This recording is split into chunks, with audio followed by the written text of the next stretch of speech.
Tiada kata yang paling indah keluar dari lisan seorang mukmin atas segala nikmat Allah yang menghantarkannya ke bulan yang penuh dengan kemuliaan selain dari kata-kata Alhamdulillah Rabbil Alamin. Dan yang mengajarkan itu adalah Dia yang amat sangat layak untuk kita ucapkan terima kasih kepadanya. Dan kita ucapkan Allahumma salli ala Sayyidina Muhammad wa ala ali Sayyidina Muhammad. Dalam salah satu sabdanya, ma min mauludin illa yuladu alal fitrah.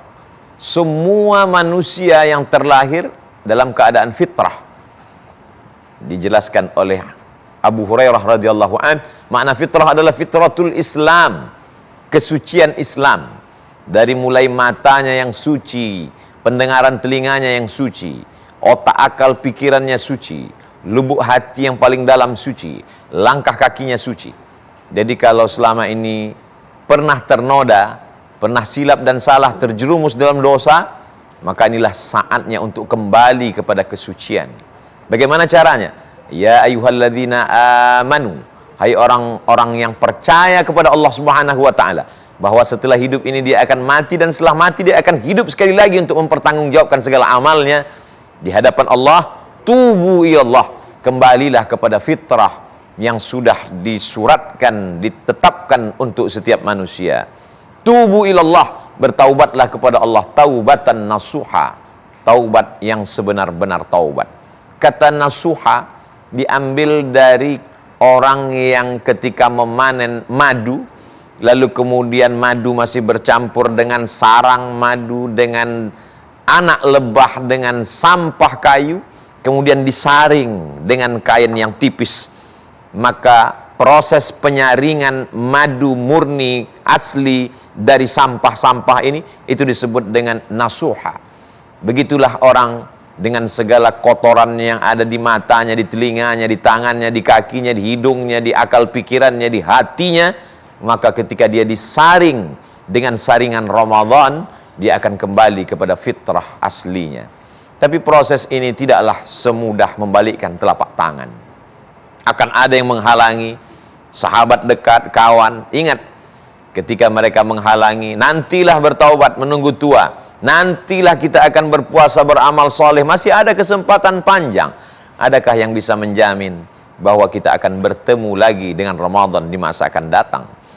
Hari berganti, musim berubah, Ramadan akan tiba pada saatnya. Tapi tidak ada jaminan bahwa kita masih ada pada saat itu. Kalau Allah Subhanahu wa taala berkehendak, dia buat jantung itu berhenti berdetak, tiba-tiba nafas tak lagi dapat ditarik, meleleh air mata, meminta kepada Allah Subhanahu wa taala, Rabbana absarna, mata kami sudah melihat azab, wa sami'na, telinga kami sudah mendengar pekikan teriakan azab, farji'na, balikkan lagi kami ke dunia ya Allah, na'mal salihah, kami ingin beramal saleh, inna muqinun, kami yakin seyakin-yakinnya. Saat itu penyesalan tak lagi bermakna.